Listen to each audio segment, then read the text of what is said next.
Yeah. Well, okay, so we're going to be starting in just a minute, okay? Okay, sure. Let me just get a few things ready real quick, and then we'll get started, okay? One second. Yes. Thank you. Okay.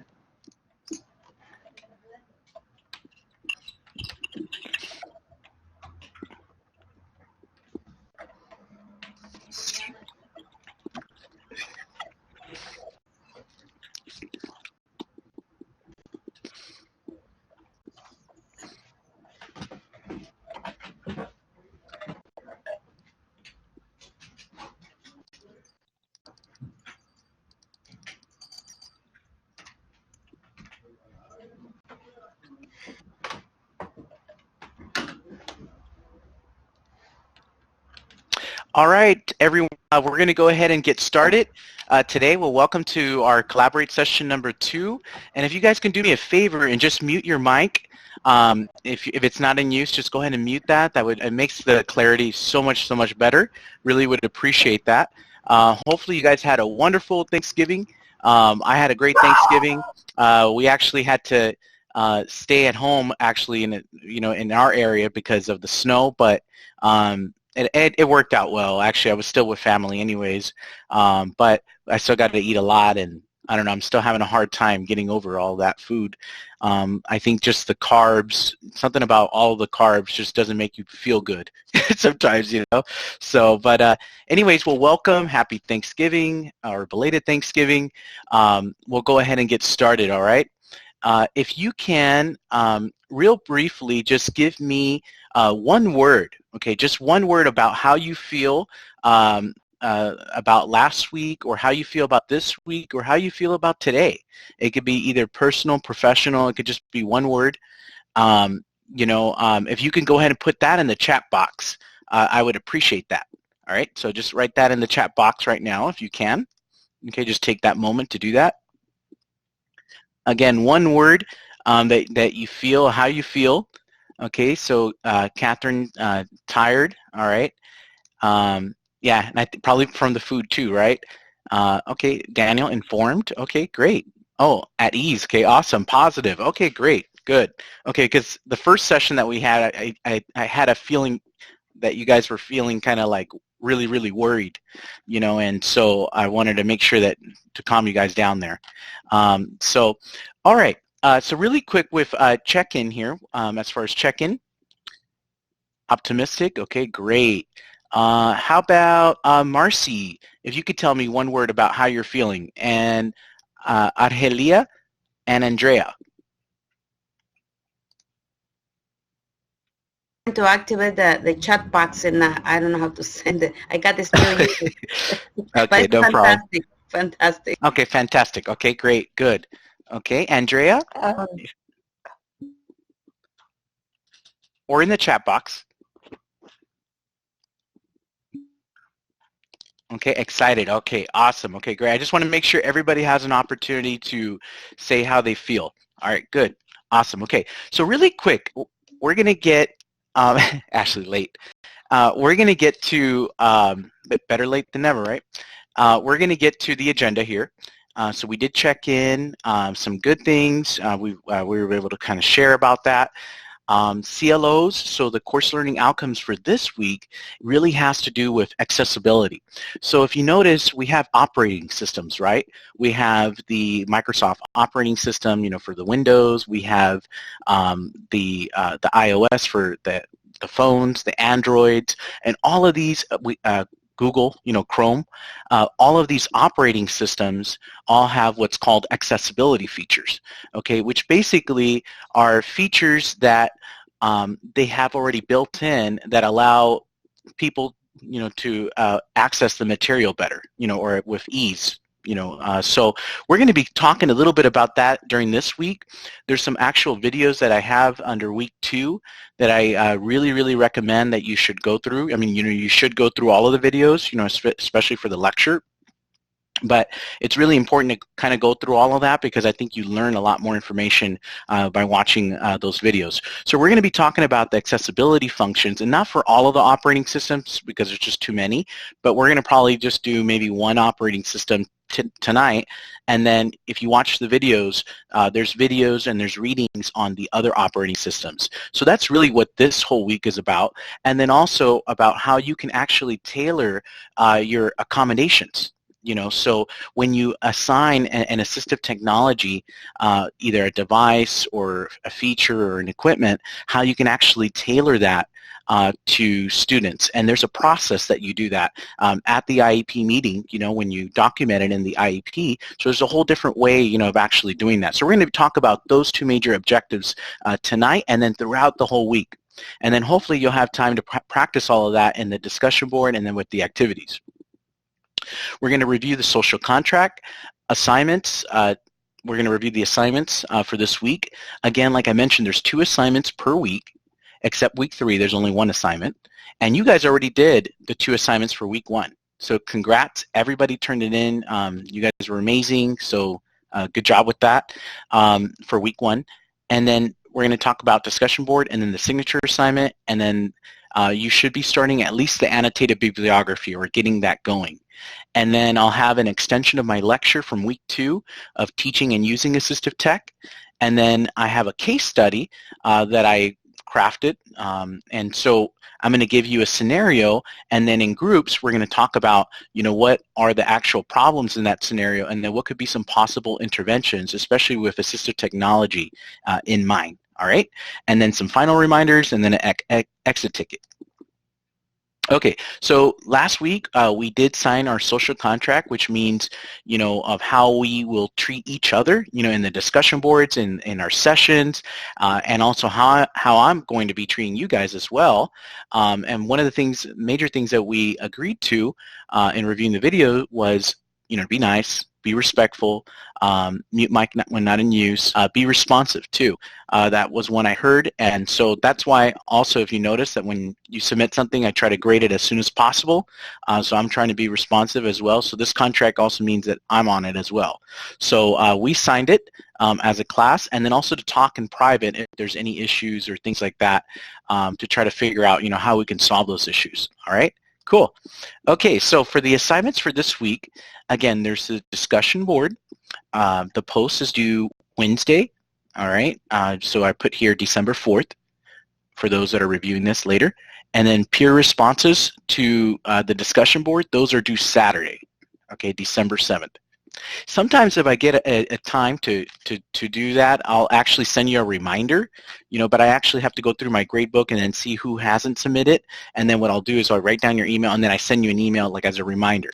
But not all the time I get the opportunity to do that. So it's really important that you write down these dates. For Wednesday, that's your post, that's when it's due. And then Saturday is your peer responses. But again, if I have some time, like usually I'll send you a reminder too. All right, assignment 2A is going to be due December 8th, all right, which is Sunday. And then assignment 2B, which is due December 8th, Sunday as well. And then start on your annotated bibliography and then continue working on the signature assignment. So what we're going to do, we're going to take a little tour right now. All right, we're going to go really quick here. Whoops, sorry. I'm going to share with you all a screen. And actually, let me share this screen here. So we're going to go here to week 2. Oh, we were already at week 2. And right here, here's some of the lecture that I wrote up here as well, and the learning activity. So right here, I just wanted to point out, if you click this iOS accessibility walkthrough, you'll be able to learn a little bit more about how Apple uses accessibility. Especially through your phone, through your iPad. It's really, really neat. I really recommend that you go through it and you watch it and you learn, because there's some really nice features that you could be using with your students already. And then also with the Mac, and then also with Windows as well. Windows is this one's a really cool one as well. So we'll do actually one of these tonight. All right. Also added some more sites to our Symbaloo class website. WebMix, and then I have a video here about assistive technology in response to intervention. And I also go in this video, I think it's like about 8 minutes or the 9th minute mark or somewhere around there. I also talk about accessibility. So that's why it's in this week. And I actually go over Windows, and I go over the whole learning tools that are there. And we'll talk a little bit about that tonight as well. All right, so here's the discussion. So for assignment 2A, which is the assignment for the week, all you're really doing, again, I'm giving you that opportunity. And that's what I hope that you get out of this class is at the end, of the 4 weeks, is not all the assistive devices and the equipments that are out there, but just the whole notion that, hey, we can give students different ways to present material, right? So in this class, you'll have the opportunity to either do a spreadsheet, you can do a PowerPoint, you can do Google Slides, you can do a Prezi, or you can do a video if you like using Kaltura. There's a video feature here that you can do a video. And all you're going to do is you're going to describe 5 different accessibility tools, okay? So it could be one from Apple, one from Windows, one from Google, or you can mix and match, maybe 2 from each one. That's fine, and that's all you're going to do there. And you're going to answer these questions right here. So you're going to name the feature. You're going to provide an overview of the accessibility feature. So maybe it's voice over text, using your iPhone. And then who is the intended audience? How does it actually work? So if you can just mention step by step how to use that, and then provide an example of using the tool in an instructional experience, all right? And then try it yourself, and then what do you think? Just so, and again, these can be slides, these can be PowerPoint, or it can be a video, okay? So relatively easy, not too bad, and it kind of gets you thinking about what's actually out there, okay? And you want to do that after you've actually reviewed the entire lecture and watched the videos, and you've reviewed each of these as well, these 3 things here. All right, right here, I'm going to scroll down here to assignment 2B. Assignment 2B is more kind of like the assignment 1B from the first week, where you're kind of just turning in something, I don't want to say half done, but basically you're turning in something that's not completed, but basically so that way I can see where you're at. Okay, because what I don't want is us to get to week 4 and then you haven't started your portfolio and you haven't started your your annotated bibliography. So what I've done is I built into the class where you kind of give me a little snapshot, of where you're actually at. So in assignment 2B, all you're doing here, is you're going to provide, just kind of like where you're at, as far as with your research. So if you can just give me at least 5 research-based sources, that means references, so which is basically half of your annotated bibliography. So just kind of give me your 5 references and what you have, and then if you can also describe a 2 to 3 paragraph description of your research paper so that I can also get a good picture and kind of make sure that the references that you're curating are related to actually your topic. And then also if you could put your problem statement and then also your research question too. I know it doesn't say research question in there, but if you can add that in there, that'd be even better. And then just write and annotate. But the main part is that you just give me an update of the 5 references that you have so far, or at least that you've gathered at least 5 references, okay? And it should be related to your topic. At the end of the week 4, your annotated bibliography should contain at least 10 research-based references. And then at the end of week 4, you're going to submit the complete one, okay, with the whole 10. All right, so let's just take a little pause really quick here. Let's go back to our chat box. Any questions so far with assignment 2A? Okay, I see. Oh, okay, no, okay. Okay, you guys are making this too easy. Okay, how about assignment 2B, which is the at least giving me a snapshot. Okay, no on 2B? Okay, all right. Everyone's no? Okay. All right. And everyone else is okay? You guys doing okay? All right. Yes. Okay, cool. Okay, well, let's go back. All right. Oh, hold on. What was that? Okay, yes. Okay. I have to toggle back and forth because when I go to this screen, I can't see the chat box. So right here, let me go to, okay. Okay, yeah, it's pretty self-explanatory for this week. It's actually not too bad. And then in And I also recommend that if you finish a little early, work ahead. It's okay to work ahead, submit those assignments, and I can even try to grade those right away as well. So just try to work ahead as much as possible. That always helps as well. All right. So let me go ahead and stop sharing this screen here. And again, for those that are just tuning in the first time, you do want to make sure that you go here where it says calendar. So if I click calendar, and if you notice, all of the assignments are on here, okay? And then also if you go to each of the individual weeks, they're in there with due dates as well. But this kind of gives you an overview of the whole course and when things are actually due and stuff like that. And I kind of like this part here. All right, anything else that I wanted to share here? Keep in mind you should be looking also at your grade too, just to kind of make sure that everything gets graded. Sometimes, for whatever reason, usually it uploads, and but sometimes there's little glitches, here and there. But it should upload and everything like that. So just kind of just keep that in mind every week. Just take a look at it and just make sure everything looks normal. Okay. All right. So let's go back to our PowerPoint. All right, let me go back here. And so far, no questions with that. And then again, with your signature assignment, that's the one that's your portfolio. And that's the one where you're either doing a Symbaloo, you're doing a Pinterest, you can be doing a, any one of those. You can be doing, and you have to have at least 20 resources. So you got to make sure you have at least 20 resources. And then in a separate paper, so that the 20 resources is either the Symbaloo or the Pinterest, or however you want to show me those 20 resources. And then in a separate paper, you're going to write about each of those, just a description of each of those. And there's a little bit more, but if you go to week 4 for the signature assignment, it gives you more details about it. So, and then you just kind of submit that out all together. All right. So assistive tech and teaching, like as you notice, this whole week is all about accessibility, right? Accessibility features and identifying adaptations, modifications, and those kinds of things related to assistive technology. But some of the things that before we can kind of get into all of that, we have to keep in mind some issues related to assistive tech and teaching. And one of the main issues is that if there's ineffective instruction, so if there's teaching that's not explicit direct instruction, that's not direct interactive instruction, or that's not really teaching with that I do, we do, you do model, and making sure that we're using universal design, right? That we're creating learning opportunities for all, okay? If we're not keeping that in mind, then the issues are going to be compounded, okay?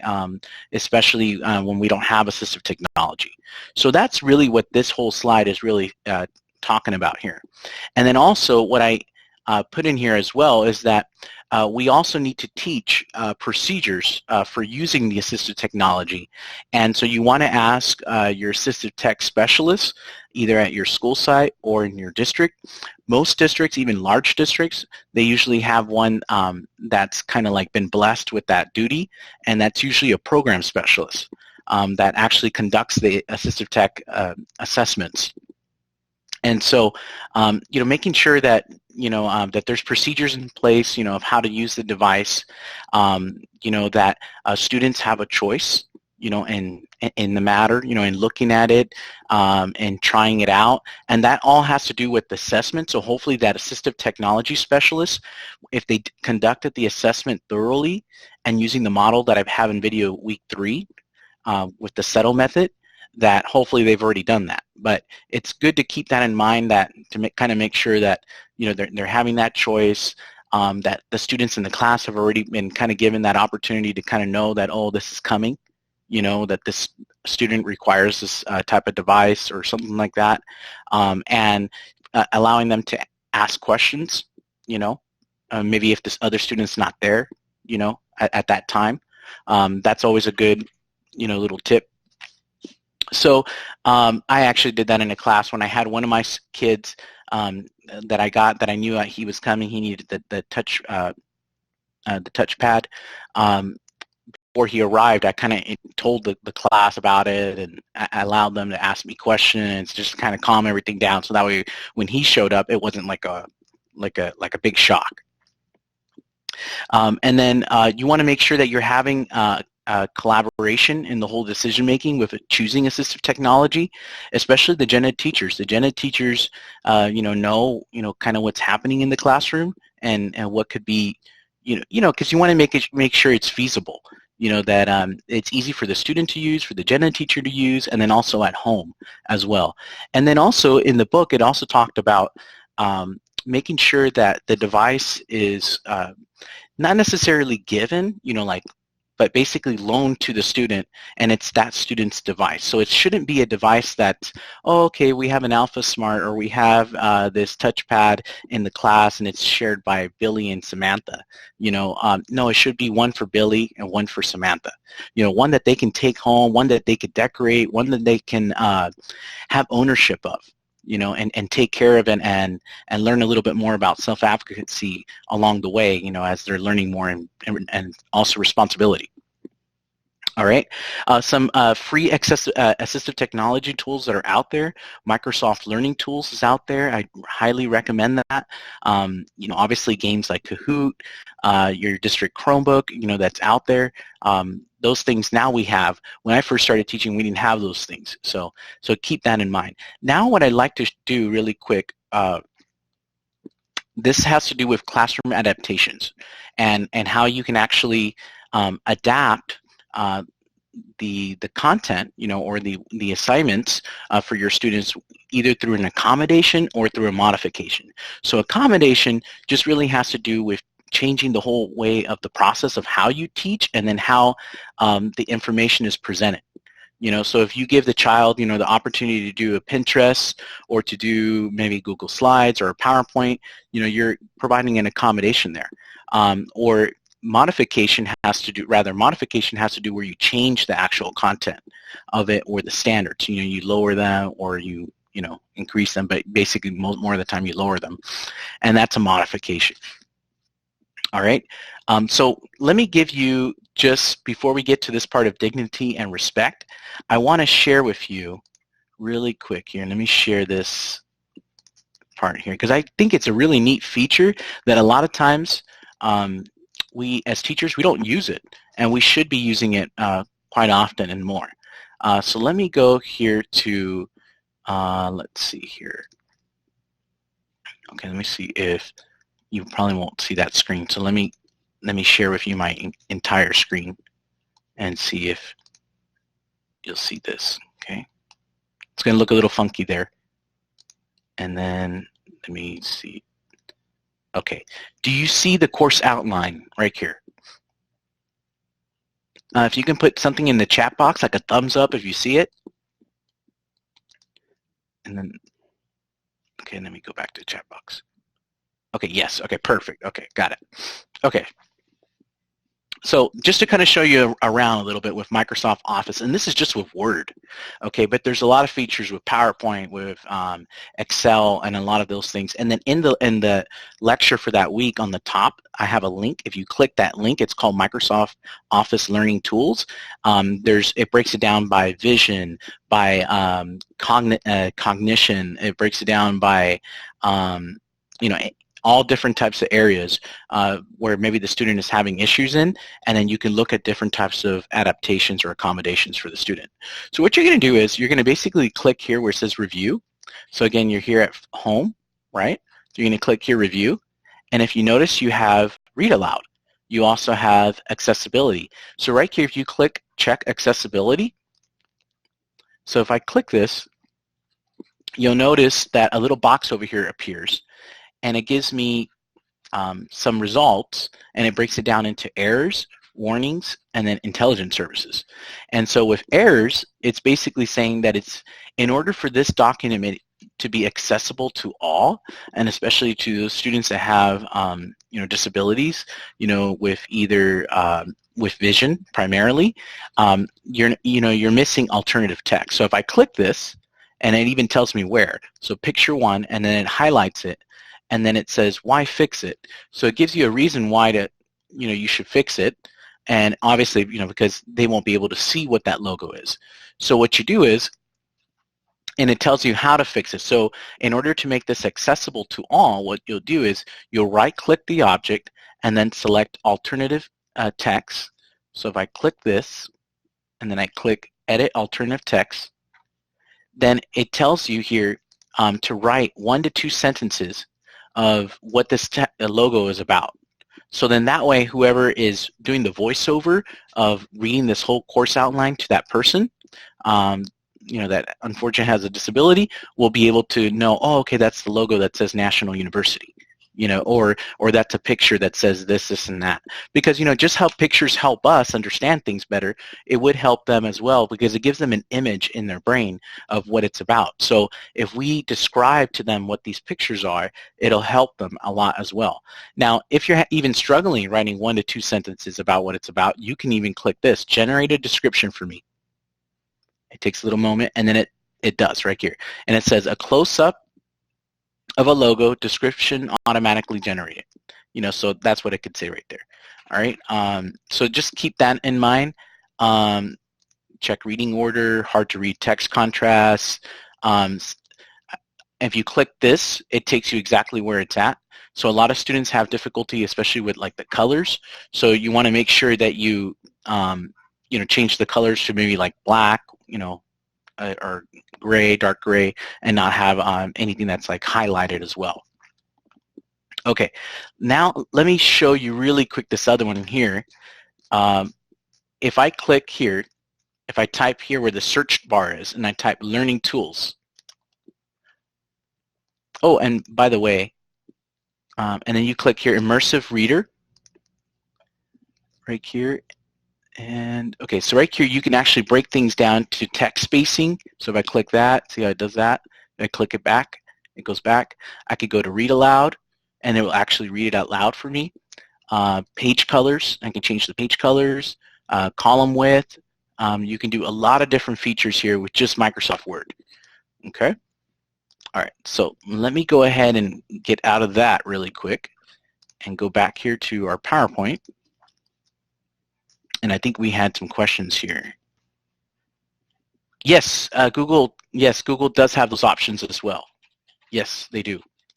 And Apple as well for the iPad, they have that as well. And I have a video in week 2 about that as well. Okay, so let me go back here. Good question, Alyssa. Let me go back. All right, there we go.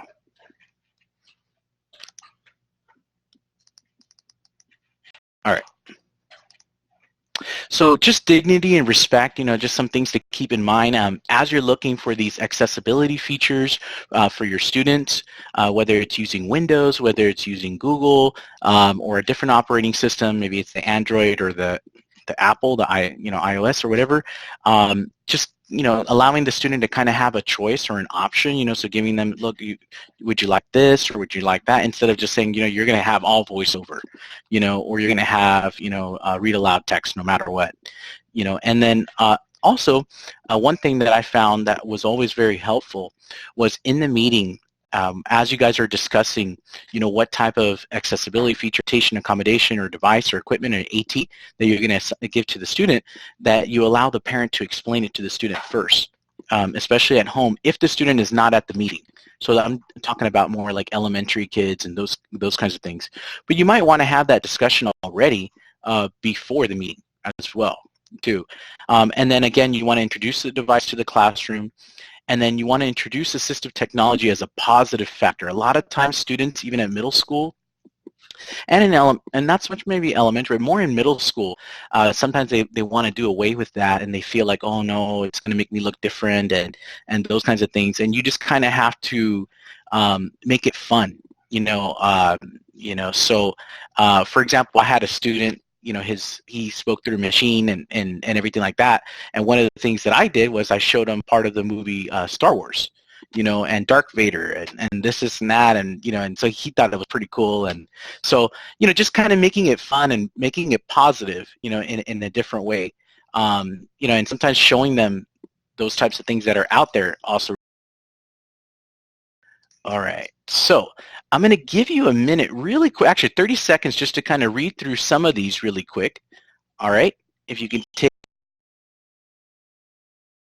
to read through these really quick and then see if there's any one of these that you've actually used in your classroom.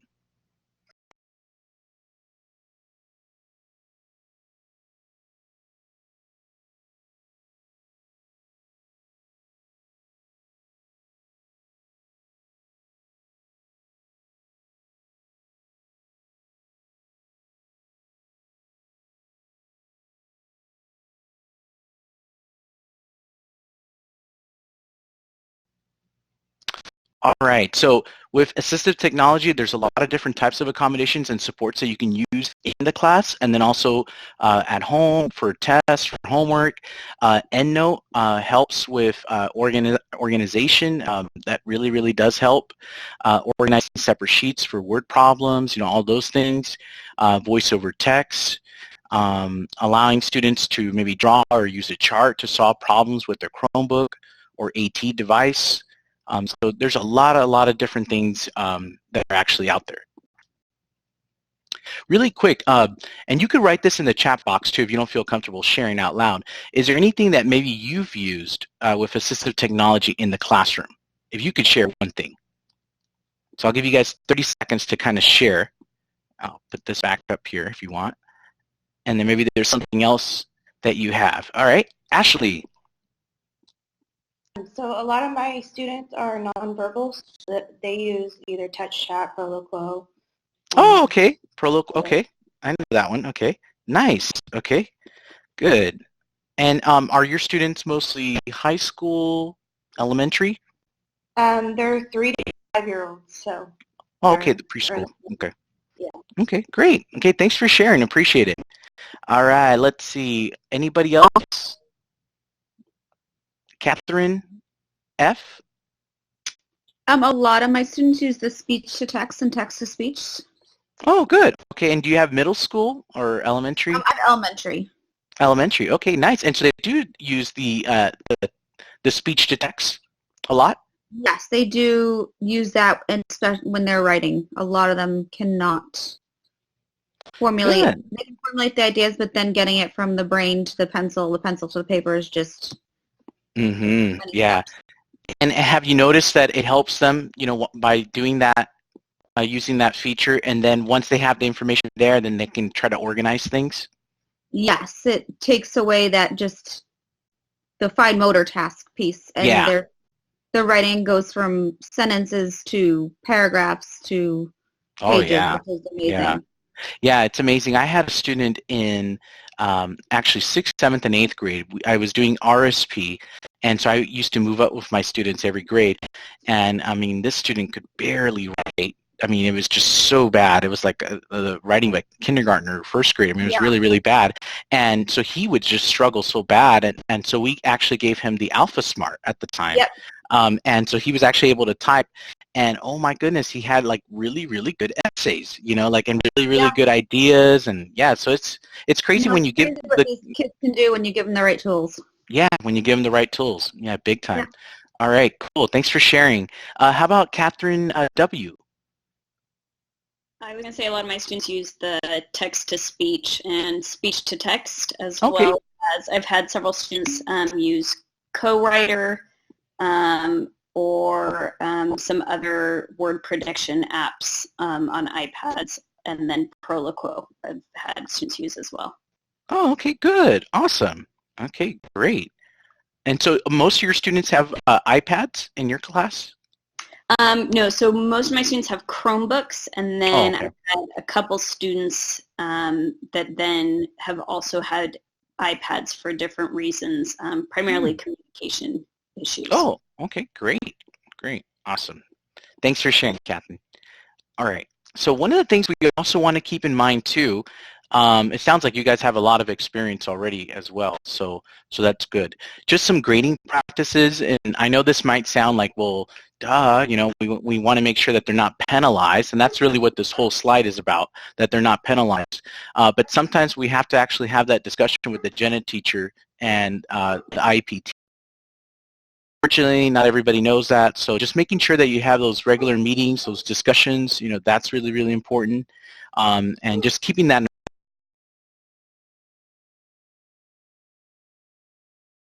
to make sure that you communicate the expectations, the guidelines, inform students and families of progress regularly, and just kind of, you know, how it's going, how it's not, using a range of assignments and making sure that they're allowed to use that device, that feature. So, you know, if they have, you know, speech to text, that whatever types of assignments that you're giving them, that they're allowed to use that feature. That's really, really important, especially if the parent tries to challenge and it goes to like due process as far as the grade.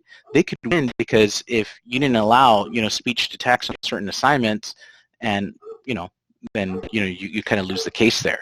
So keeping that in mind as well. All right. All right, okay, so here's the fun part, and this is the part where I always learn the most. So I used to learn the most with case studies. So what I'm going to do is I'm going to put the case study here in the chat box. All right, here it goes, right there for you to actually read, or you can read it here as well. And then what we're going to do is I'm going to give you guys like about 2 minutes, or maybe not 2 minutes, maybe about a minute to read this. And then we'll actually break up into groups. And then in groups, you guys will have about 5 to 7, maybe like 5 minutes to discuss what are the individual problems in the case study. So what are the actual problems that Samantha actually has? And then what are some possible interventions? You know, what can you actually do? All right, sound good?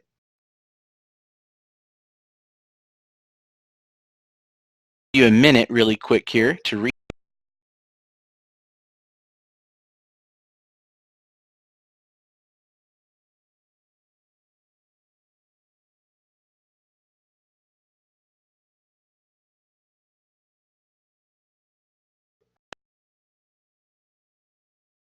All right, so I put the timer there.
Alyssa, I'm going to move you into a group really quick, okay? Let's see. Oh, didn't work.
All right, guys. Well, welcome back.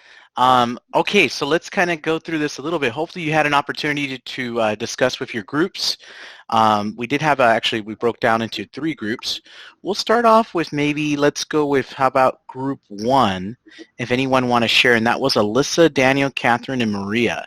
And let's just focus really quick on just the problem. So what were some of the problems in the case study? What were some of the problems or issues that Samantha had?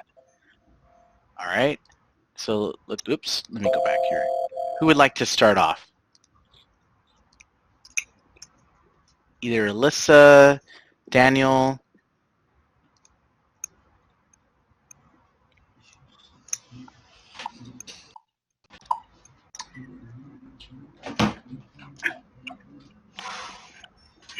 I guess I'll get started then. One problem we noted is that the student would lose track of the Chromebook. Okay, so lose track. Mm-hmm. Okay. Or actually, would lose the Chromebook, right? Yeah. Yeah. Okay, lose the Chromebook, and they also lost. They lost some kind of track as well. Did you guys notice anything, or did you notice anything, Daniel? Anything else? It had to do with the notes. She was unable to take, or she didn't have a chance to actually write notes, so we had a solution for that one. Okay, copying notes. Okay. Yeah. All right. Good. All right. Anything else from your group? Any of the problems? Okay. Let's go to... She also struggled with writing. Mm-hmm. Okay, with writing. So, legible, right? Being legible. All right. Right. Any other problems from group 1 that you guys found? Okay. We're going to go to group 2. This was Argelia, Ashley, and Marcy. Did you guys notice any other problems other than the ones that are right here? She has a auditory processing, so she has a specific learning disability in auditory processing. Okay. Yeah, that's a major issue, right? Yeah, it's a problem. Mm-hmm. Okay. Yeah. Yeah. Okay. Anything else? Yeah, she's Spanish speaking, so Okay. is some translation there. She has a HDHD, and so she has a hard time focusing. Yes, and then the ADHD, and I think, if my understanding in the case today was her parents that were Spanish speaking. I think she was English speaking, if I recall. Yeah. So, yeah, so the parents. Yeah, and that could be a barrier sometimes because, I mean, when they get home, they're not able to really talk about certain things and how, in English, or to help with the homework. So sometimes that's a struggle too. So, okay, good. Well, yeah, you guys found some main ones there too. All right, how about group 3? Catherine, W, and Lisa. Did you find any other problems that maybe Samantha had? Just that she doesn't want to stand out from her friends. She doesn't want to look different. Yes. And that's a major problem, right? Okay, so doesn't want to look different. And this is pretty obvious, right, with many middle school students. They usually, even when I had a middle school student, it was kind of similar to this situation. They didn't want to, have...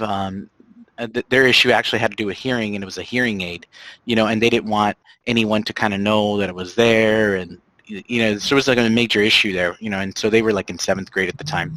So yeah, okay, so that kind of limits sometimes some devices and equipment and features that you can actually use. So that's sometimes a drawback. All right, interventions. Let's go to interventions. Group 1. Let's go with group 1. We have Alyssa, Daniel, Catherine, and Maria. And since Daniel shared, Alyssa, if you could take the lead and just share maybe one intervention that maybe you guys discussed that maybe could address one of these issues. It doesn't have to address all of the issues. I kind of came in late to there was a problem with the other groupings, but I liked what Daniel has noted Okay. in the, I liked what Daniel said about having access to the notes, having the teacher give the notes prior to the class, so that note taking wouldn't be a barrier, and that she can get the resource instantly. Oh, okay, so like already typed up. Yes. Okay. All right. And depending on what just so you guys know too, sometimes that can be very easy, and to me it was easy, but I noticed that with some gen ed teachers, they were acceptable to that, and then some were kind of like they didn't, so sometimes you have to work with them on it. But this could be an intervention that definitely the team can document and then they have to do. Just sometimes you do have a little pushback with that, but just keep that in mind. All right, good. No, that was a good. That's a good suggestion. Any other interventions? How about anything to help with, losing the Chromebook or copying the notes, or anything like that? Charlene, she raised her hand. Charlene. Yeah, hi. I have a question because I was in group 4, I think, or was I? Yes. Because I think You were 4. okay. I didn't know if you were I directing the question to everybody or just the group 1. Just group 1. Okay. Yeah, but you know what? Since you're already here, can you just share with us what you have? Yeah. Yeah, like our group was saying how maybe we could have one Chromebook at school and one at home, and that way she wouldn't have an excuse for saying she forgot it. Got it. Okay, yeah, so extra Chromebook at school. Okay. Yeah, so like maybe just a simple, maybe every class has an extra 5, right? Or at least in that class specifically, or in the classes that she's in, there's an extra one already there. And so that could be a quick fix. That could be a very quick fix. And a lot of times we have those extra ones. They're just sitting somewhere. So we just got to find them, and a lot of times they're available. I think we call them the cows, those big, I forget what they're called, but they have the little wheels, and then you can actually put them in there. So yeah. So I like that suggestion, actually. I didn't even think of that one. Okay, good. Any other interventions? How about group 2, Argelia, Ashley, and Marcy? How about Ashley? Did you think of anything in your group? Did you guys talk about anything? Yeah, we found a couple interventions, like a speech to text. Oh, okay. So speech to text? Yeah, for her to express her writing, because her expressive language is 95. So okay. she's probably really good at doing that. Oh yeah, she's really good talker, right? Yeah, so and that always typically happens, right? So so she's really good at that. So hey, why not use that as an advantage, okay, and allow her to do the speech to text. Okay, good. Okay, I like that one. We were also thinking about if in case that there is no extra Chromebook at school, since she has a lot of friends, maybe the teacher can find a friend that can remind her prior to come to school to get her book, and also have a Google Translate. We came out with this idea. Okay, so to remind her, and then a Google Translate. Okay, for her to use in the classroom. Yes, or at home. So or at home. Parents, So that way her parents can help. Right. Okay. Parents can help. Okay, good. Okay. And then teacher just having a friend to remind her. Yeah, that can be maybe sometimes a little challenging, but she does have a lot of friends, so that could be a possibility there. Anything else? Any other interventions or any other cool features that maybe you came across? Maybe Catherine. How about Catherine W.? We talked about for the notes, having another students just copy their notes, or if she has a camera on the Chromebook or on her phone, just taking a picture of the notes on the board when they're done, rather than having to worry about writing them. Okay, and then let me just put here, taking a picture of the notes. So maybe allowing her to use her cell phone, right, to take a picture of the notes for the PowerPoint. Okay, I like that. And one thing to keep in mind, and all of these can be possible interventions, so they're all great interventions. So one of the things that you'll also learn, and this kind of comes more in week 3, in week 3, I actually talk about the least restrictive environment and what the law actually has to say with assistive technology. So it still is tied with assistive technology, actually. And so you do want to and take a look at, and that's actually what we'll do in week 3, is different types of scenarios. So if a student has, an issue or whatever like that, instead of giving the student maybe something that's extremely high tech, going more for the least restrictive environment, if it can still solve the problem, can still solve the issue. So for example, in this case, I would recommend that, maybe allowing her to take a picture, of the notes or something like that, as opposed to maybe having a student actually take down the notes, because when you have another adult or another student take down the notes for them, it's actually you're kind of limiting it, so it's actually very intense. And so there was actually a case study on that, a real case study, because it was a case law issue, and the district didn't use the least restrictive environment. They went straight to kind of a very restricted, so just there's some caution for that. You could still do it as long as you can document that, hey, we've tried these other features. We tried accessibility features, in the operating systems. We tried all of those. We tried this, we tried that, and it's still not working, that kind of stuff. So just making sure that you have that documented to prove that is really, really important. Okay, any other types of interventions anybody want to share? How about the one, oh, okay, Alyssa? How about Alyssa? Since Samantha likes to tell stories, there's some apps that promote video essays rather than writing it down, like apps like Seesaw.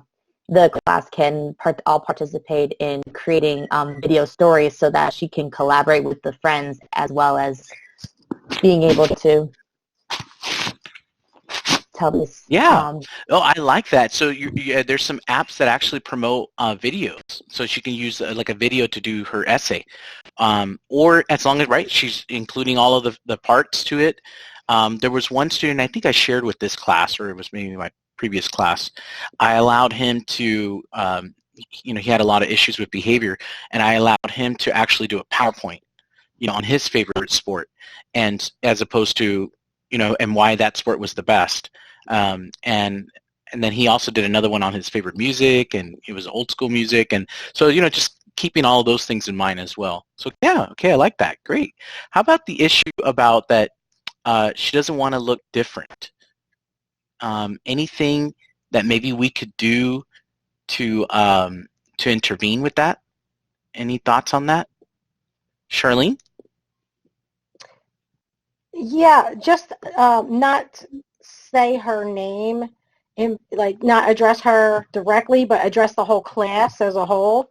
Okay. Of course, unless you're only with her, that'd be different. But if she's in with the class, just to make everything generalized as to the whole class and not just specifically her, even though it might just be her doing something, Mm-hmm.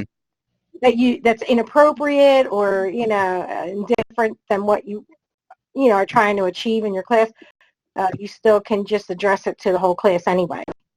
Yeah, no, definitely like that. A great suggestion.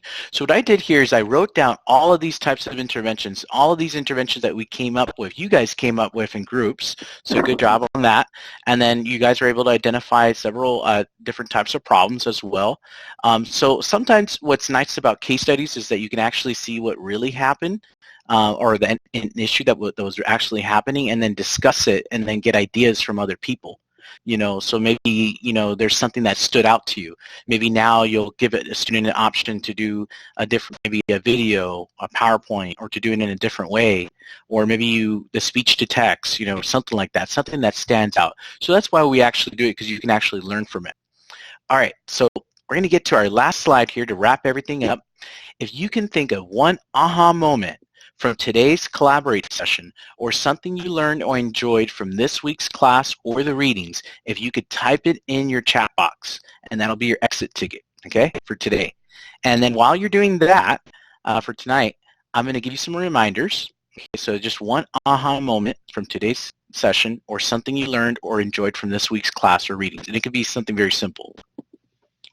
Next week's session is December 9th, which is Monday at 5:30. All right. And then discussion board, again, is Wednesday. So the post is due Wednesday. And then the peer responses are due Saturday. And then there's no makeups with discussion boards, so you do want to make sure that you have the post and the peer responses in on time. And then assignment 2A, that's the one where you're actually going to write about 5 different types of accessibility features using the 3 different operating systems. And you can mix and match. Okay, you can do a PowerPoint, whichever way you want about that. And then assignment 2B, it's really a quick one. You're just kind of submitting what you have so far as your 5 references. Okay, so if you have, these are my 5 references that I have, and then you submit that to me, you will receive your points. Maybe you have more information, so then you can submit that as well. I just want to make sure that you're working on the annotated bibliography, and we don't get to week 4, and then we're like, and you're struggling with that. Okay, so any aha moments that maybe you would like to share? Any aha moments? And you could raise your hand if you'd like, if you wanted to share one. And while you do that, okay, I have Charlene. Hi, Charlene. Well, I like the study. I thought that was fun to get together with my group and go over, the different options that we each had for answering the questions. Nice, great. Yeah, me too. I love case studies. I always love learning from case studies. Great. And then Daniel wrote here, looking at the inclusive reader that is in Word and working together on the case study. Yeah, the inclusive reader, that's something that you can do. And a lot of times, IEP teams, and it's really the education specialist too, because that's really the person that maybe knows more about the student in the case there. Sometimes you have to look at all these features too, and that kind of helps as well. Remembering the different options, Ashley wrote, remembering the different options for technology and accommodations. Maria wrote, learning about various types of assessments conducted by special education teachers and school psychologists, as explained by members of her case study. And then Argelia, the different technology that can be used by students.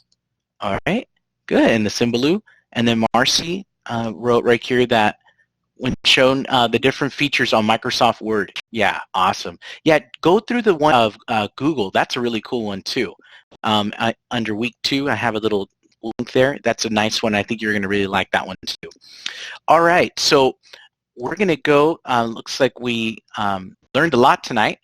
Any other questions for this week or for me? Any questions so far? No? Okay, well, thank you all.